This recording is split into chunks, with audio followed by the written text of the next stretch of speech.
Hi Pangga, this is Rochelle, ang babaeng gagawin ng lahat sa ngalan ng salapi. Alam nyo mga ate ko, dapat may music to, yung pang malakas ang music ni Moira, ganito to dapat. Sabi nila, balang araw, darating din ang iyong tanging hinihiling. At ngayon, andyan ka na, di mapaliwanag. O, kumanta ko, kanta yun, hindi yun tula. Pero dahil ayaw ng uncle nyo, alam nyo na kung sino uncle nyo. At sana lang hindi to mapanood ng pinsan ko dahil sigurado baka magalit siya sa akin. Pasensya na talaga kasi ayaw talaga ni uncle nyo ng may music. Kaya voice over nyo na lang. At ayun tuloy, napakanta ko nang wala sa oras. Narinig nyo tuloy yung golden voice ko. At alam nyo ba mga ate ko, dahil pulis silang dalawa, baka hindi na ako makabalik ng Ninita. Baka sa bungad pa lang ng Ninita, hindi na ako nila papasukin doon, char.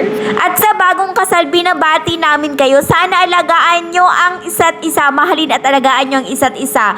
At sana magkaroon kayo ng maraming anak, mga 30, char. At pasensya na hindi namin tinapos yung party nyo kasi malayo pa yung uuwian namin at hindi na kami nakapagpaalam sa inyo.